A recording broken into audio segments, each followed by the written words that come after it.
पारिजात हरण। श्री पराशर जी बोले, पक्षीराज गरुड़ उस वारुण छत्र, मणि पर्वत और सत्यभामा के सहित श्री कृष्ण चंद्र को लीला से ही लेकर चलने लगे। स्वर्ग के द्वार पर पहुंचते ही श्री हरि ने अपना शंख बजाया। उसका शब्द सुनते ही देवगण अर्घ लेकर भगवान के सामने उपस्थित हुए। देवताओं से पूजित होकर श्री कृष्णचंद्र जी ने देवमाता अदिति के श्वेत मेघ शिखर के समान गृह में जाकर उनका दर्शन किया। तब श्री जनार्दन ने इंद्र के साथ देवमाता को प्रणाम कर उसके अति उत्तम कुंडल दिए और उसे नरक वध का वृत्तांत सुनाया। तदनंतर जगत माता अदिति ने प्रसन्नता पूर्वक तन्मय होकर जगत भ्राता श्री हरि की अव्यग्र भाव से स्तुति की।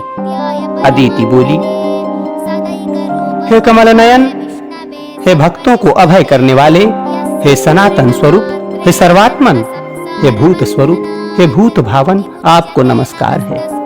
हे मन, बुद्धि और इंद्रियों के रचयिता, हे गुण स्वरूप, हे त्रिगुणातीत, हे निर्द्वंद, हे शुद्ध सत्व, हे अंतर्यामीन, आपको नमस्कार है। हे नाथ, आप श्वेत, दीर्घ आदि संपूर्ण कल्पनाओं से रहित हैं, जन्मादि विकारों से पृथक हैं तथा स्वप्नादि अवस्थात्रय से परे हैं, आपको नमस्कार है। हे अच्युत, संध्या, रात्रि, दिन, भूमि, आकाश, वायु, जल, अग्नि, मन, बुद्धि और अहंकार, ये सब आप ही हैं। हे ईश्वर, आप ब्रह्मा, विष्णु और शिवात्मक अपनी मूर्तियों से जगत की उत्पत्ति, स्थिति और नाश के कर्ता हैं तथा आप कर्ताओं के भी स्वामी हैं। देवता, दैत्य, यक्ष, राक्षस, सिद्ध, पन्नग, नाग, कुष्मांड, पिशाच, गंधर्व, मनुष्य, पशु, मृग, पतंग, सरीसृप, सांप, अनेकों वृक्ष, गुल्म और लताएं, समस्त तृण जातियां तथा स्थूल, मध्यम, सूक्ष्म और सूक्ष्म से भी सूक्ष्म जितने देह भेद पुर्गल परमाणु के आश्रित हैं, वे सब आप ही हैं। हे प्रभु, आपकी माया ही परमार्थ तत्व के न जानने वाले पुरुषों को मोहित करने वाली है, जिससे मूढ़ पुरुष अनात्मा में आत्म बुद्धि करके बंधन में पड़ जाते हैं। हे नाथ, पुरुष को जो अनात्मा में आत्म बुद्धि और मैं, मेरा आदि भाव प्रायः उत्पन्न होते हैं, वो सब आपकी जगत जननी माया का ही विलास है। हे नाथ, जो स्वधर्म परायण पुरुष आपकी आराधना करते हैं, वे अपने मोक्ष के लिए इस संपूर्ण माया को पार कर जाते हैं। ब्रह्मा आदि संपूर्ण देवगण तथा मनुष्य और पशु आदि सभी विष्णु माया रूप महान आवृत्त में पड़कर मोह रूप अंधकार से आवृत हुए हैं। हे भगवान, जन्म और मरण के चक्र में पड़े हुए ये पुरुष जीव के भाव बंधन को नष्ट करने वाले आपकी आराधना करके भी जो नाना प्रकार की कामनाएं ही मांगते हैं, वो आपकी माया ही है। मैंने भी पुत्रों की जय कामना से शत्रु पक्ष को पराजित करने के लिए ही आपकी आराधना की है, मोक्ष के लिए नहीं। ये भी आपकी माया का ही विलास है। पुण्यहीन पुरुषों को जो कल्प वृक्ष से भी कौपीन और आच्छादित वस्त्र मात्र की ही कामना होती है, ये उनका कर्म दोष जन्य अपराध ही है। हे अखिल जगन माया मोहकारी अव्यय प्रभो, आप प्रसन्न होइए और हे भूतेश्वर, मैं ज्ञानवान हूँ, मेरे इस अज्ञान को नष्ट कीजिए। हे चक्रपाणे, आपको नमस्कार है। हे श्रांगधर, आपको नमस्कार है। हे गदाधर, आपको नमस्कार है। हे शंखपाणे, हे विष्णु, आपको बारंबार नमस्कार है। मैं स्थूल चिन्हों से प्रतीत होने वाले आपके इस रूप को ही देखती हूँ, आपके वास्तविक परम स्वरूप को मैं नहीं जानती। हे परमेश्वर, आप प्रसन्न होइए। श्री पराशर जी बोले, अदिति द्वारा इस प्रकार स्तुति किए जाने पर भगवान विष्णु देव माता से हंसकर बोले, हे देवी, तुम तो हमारी माता हो, तुम प्रसन्न होकर हमें वरदायिनी हो। अदिति बोली, हे पुरुष सिंह, तुम्हारी इच्छा पूर्ण हो, तुम मर्त्य लोक में संपूर्ण सुरासुरों से अजय होगे। श्री पराशर जी बोले, तदनंतर शक्र पत्नी शची के सहित कृष्ण प्रिया सत्यभामा ने अदिति को पुनः पुनः प्रणाम करके कहा, माता, आप प्रसन्न होइए। अदिति बोली, हे सुंदर भुकुटी वाली, मेरी कृपा से तुझे कभी वृद्धावस्था या विरूपता व्याप्त न होगी। हे अनिंदितांगी, तेरा नवयौवन सदा स्थिर रहेगा। श्री पराशर जी बोले, तदनंतर अदिति की आज्ञा से देवराज ने अत्यंत आदर सत्कार के साथ श्री कृष्णचंद्र का पूजन किया, किंतु कल्प वृक्ष के पुष्पों से अलंकृत इंद्राणी ने सत्यभामा को मानुषी समझकर वे पुष्प न दिए। हे साधु श्रेष्ठ, तदनंतर सत्यभामा के सहित श्री कृष्णचंद्र ने भी देवताओं के नंदन आदि मनोहर उद्यानों को देखा। वहां पर केशी निषूदन जगन्नाथ श्री कृष्ण ने सुगंध पूर्ण मंजरी पुंजधारी नित्याहलादकारी और ताम्रवर्ण बाल पत्तों से सुशोभित अमृत मंथन के समय प्रकट हुआ तथा सुनहली छाल वाला पारिजात वृक्ष देखा। हे द्विजोत्तम, उस अति उत्तम वृक्षराज को देखकर परम प्रतिवश सत्यभामा अति प्रसन्न हुई और श्री गोविंद से बोली, हे कृष्ण, इस वृक्ष को द्वारकापुरी क्यों नहीं ले चलते? यदि आपका ये वचन कि तुम ही मेरी अत्यंत प्रिया हो सत्य है तो मेरे गृहोद्यान में लगाने के लिए इस वृक्ष को ले चलिए। हे कृष्ण, आपने कई बार मुझसे यह प्रिय वाक्य कहा है कि हे सत्य, मुझे तू जितनी प्यारी है उतनी न जामवंती है और न रुक्मणी ही। हे गोविंद, यदि आपका ये कथन सत्य है, केवल मुझे ही बहलाना नहीं है, तो ये पारिजात वृक्ष मेरे ग्रह का भूषण हो। मेरी ऐसी इच्छा है कि मैं अपने केश कलापों में पारिजात पुष्प गूंथकर अपनी अन्य सपत्नियों में सुशोभित हूं। श्री पराशर जी बोले। सत्यभामा के इस प्रकार कहने पर श्री हरि ने हंसते हुए उस पारिजात वृक्ष को गरुड़ पर रख लिया। तब नंदन वन के रक्षकों ने कहा, हे गोविंद, देवराज इंद्र की पत्नी जो महारानी शची है, ये पारिजात वृक्ष उनकी संपत्ति है, आप इसका हरण न कीजिए। क्षीर समुद्र से उत्पन्न होने के अनंतर ये देवराज को दिया गया था। फिर हे महाभाग, देवराज ने कुतूहलवश इसे अपनी महर्षि शची देवी को दिया है। समुद्र मंथन के समय शची को विभूषित करने के लिए ही देवताओं ने इसे उत्पन्न किया था। इसे लेकर आप कुशल पूर्वक नहीं जा सकेंगे।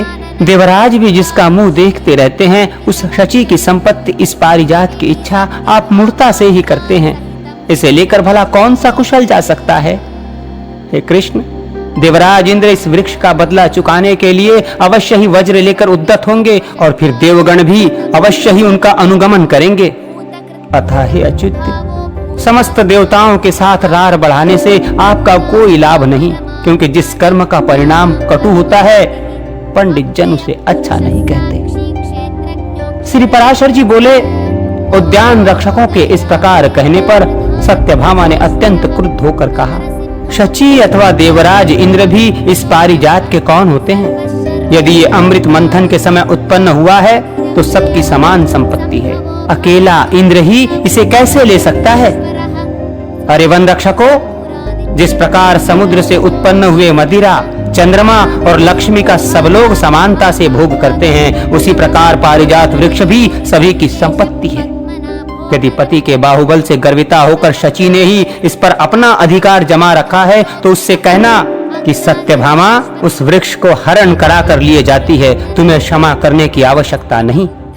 अरे मालियों, तुम तुरंत जाकर मेरे ये शब्द शची से कहो कि सत्यभामा अत्यंत गर्वपूर्वक कड़े अक्षरों से ये कहती है कि तुम यदि अपने पति को अत्यंत प्यारी हो और वे तुम्हारे वशीभूत हैं, तो मेरे पति को पारिजात हरण करने से रोकें। मैं तुम्हारे पति शक्र को जानती हूँ और ये भी जानती हूँ कि वे देवताओं के स्वामी हैं, तथापि मैं मानवी ही तुम्हारी इस पारिजात वृक्ष को लिए जाती हूँ। श्री पराशर जी बोले, सत्यभामा के इस प्रकार कहने पर वन रक्षकों ने शची के पास जाकर उससे संपूर्ण वृत्तांत ज्यों का त्यों कह दिया। ये सब सुनकर शची ने अपने पति देवराज इंद्र को उत्साहित किया। हे द्विजोत्तम, तब देवराज इंद्र पारिजात वृक्ष को छुड़ाने के लिए संपूर्ण देव सेना के सहित श्री हरि से लड़ने के लिए चले। जिस समय इंद्र ने अपने हाथ में वज्र लिया, उसी समय संपूर्ण देवगण परिध, निस्त्रिंश, गदा और शूल आदि अस्त्र शस्त्रों से सुसज्जित हो गए। तदनंतर देवसेना से घिरे हुए ऐरावतारूढ़ इंद्र को युद्ध के लिए उद्यत देख श्री गोविंद ने संपूर्ण दिशाओं को शब्दायमान करते हुए शंख ध्वनि की और हजारों लाखों तीखे बाण छोड़े। इस प्रकार संपूर्ण दिशाओं और आकाश को सैकड़ों बाणों से पूर्ण देख देवताओं ने अनेकों अस्त्र शस्त्र छोड़े। त्रिलोकी के स्वामी श्री मधुसूदन ने देवताओं के छोड़े हुए प्रत्येक अस्त्र शस्त्र के लीलाओं से ही हजारों टुकड़े कर दिए। सर्पाहारी गरुड़ ने जलाधिपति वरुण के पाश को खींचकर अपनी चोंच से सर्प के बच्चे के समान उसके कितने ही टुकड़े कर डाले। श्री देवकी नंदन ने यम के फेंके हुए दंड को अपनी गदा से खंड खंड कर पृथ्वी पर गिरा दिया। कुबेर के विमान को भगवान ने सुदर्शन चक्र द्वारा तिल तिल कर डाला और सूर्य को अपनी तेजोमय दृष्टि से देखकर ही निस्तेज कर दिया। भगवान ने तदनंतर बाण बरसाकर अग्नि को शीतल कर दिया और वसुओं को दिशा विदिशाओं में भगा दिया तथा अपने चक्र से त्रिशूलों की नोक काटकर रुद्रगण को पृथ्वी पर गिरा दिया। भगवान के चलाए हुए बाणों से सांध्यगण, विश्वदेवगण, मरुद्गण और गंधर्वगण सेमल की रुई के समान आकाश में ही लीन हो गए। श्री भगवान के साथ गरुड़ जी भी अपनी चोंच, पंख और पंजों से देवताओं को खाते, मारते और फाड़ते फिर रहे थे। फिर जिस प्रकार दो मेघ जल की धाराएं बरसाते हों, उसी प्रकार देवराज इंद्र और श्री मधुसूदन एक दूसरे पर बाण बरसाने लगे। उस युद्ध में गरुड़ जी ऐरावत के साथ और श्री कृष्णचंद्र इंद्र तथा संपूर्ण देवताओं के साथ लड़ रहे थे। संपूर्ण बाणों के चुक जाने और अस्त्र शस्त्रों के कट जाने पर इंद्र ने शीघ्रता से वज्र और कृष्ण ने सुदर्शन चक्र हाथ में ले लिया। हे द्विश्रेष्ठ, उस समय संपूर्ण त्रिलोकी में इंद्र और कृष्णचंद्र को क्रमशः वज्र और चक्र लिए हुए देखकर हाहाकार मच गया। श्री हरि ने इंद्र के छोड़े हुए वज्र को अपने हाथों से पकड़ लिया और स्वयं चक्र न छोड़कर इंद्र से कहा, अरे ठहर। इस प्रकार वज्र छीन जाने और अपने वाहन ऐरावत के गरुड़ द्वारा शत-विशत हो जाने के कारण भागते हुए वीर इंद्र से सत्यभामा ने कहा, हे त्रैलोकेश्वर, तुम शची के पति हो, तुम्हें इस प्रकार युद्ध में पीठ दिखलाना उचित नहीं है, तुम भागो मत। पारिजात पुष्पों की माला से विभूषिता होकर शची शीघ्र ही तुम्हारे पास आवेगी। अब प्रेमवश अपने पास आई हुई शची को पहले की ही भांति पारिजात पुष्प की माला से अलंकृत न देखकर तुम्हें देवराजत्व का क्या सुख होगा? हे शक्र, अब तुम्हें अधिक प्रयास करने की आवश्यकता नहीं है। तुम संकोच मत करो, इस पारिजात वृक्ष को ले जाओ, इसे पाकर देवगण संताप रहित हों। अपने पति के बाहुबल से अत्यंत गर्विता शची ने अपने घर जाने पर भी मुझे कुछ अधिक सम्मान की दृष्टि से नहीं देखा था। स्त्री होने से मेरा चित्त भी अधिक गंभीर नहीं है, इसलिए मैंने भी अपनी पति का गौरव प्रकट करने के लिए ही तुमसे ये लड़ाई ठानी थी। मुझे दूसरे की संपत्ति इस पारिजात को ले जाने की क्या आवश्यकता है? शची अपने रूप और पति के कारण गर्विता है, तो ऐसी कौन सी स्त्री है जो इस प्रकार गर्विली ना हो? श्री पराशर जी बोले, हे द्विज, सत्यभामा के इस प्रकार कहने पर देवराज लौट आए और बोले, हे क्रोधिते, मैं तुम्हारा सुहृदय हूं, अतः मेरे लिए ऐसी वैमनस्य बढ़ाने वाली उक्तियों के विस्तार करने का कोई प्रयोजन नहीं है। जो संपूर्ण जगत की उत्पत्ति, स्थिति और संहार करने वाले हैं, उन विश्वरूप प्रभु से पराजित होने में भी मुझे कोई संकोच नहीं है। जिस आदि और मध्य रहित प्रभु से ये संपूर्ण जगत उत्पन्न हुआ है, जिसमें ये स्थित है और फिर जिसमें लीन होकर अंत में ये न रहेगा। हे देवी, जगत की उत्पत्ति, प्रलय और पालन के कारण उस परमात्मा से ही परास्त होने में मुझे कैसे लज्जा हो सकती है, जिसके अत्यंत अल्प और सूक्ष्म मूर्ति को, जो संपूर्ण जगत को उत्पन्न करने वाली है, संपूर्ण वेदों को जानने वाले अन्य पुरुष भी नहीं जान पाते, तथा जिसने जगत के उपकार के लिए अपनी इच्छा से ही मनुष्य रूप धारण किया है, उस अजन्मा, अकर्ता और नित्य ईश्वर को जीतने में कौन समर्थ है?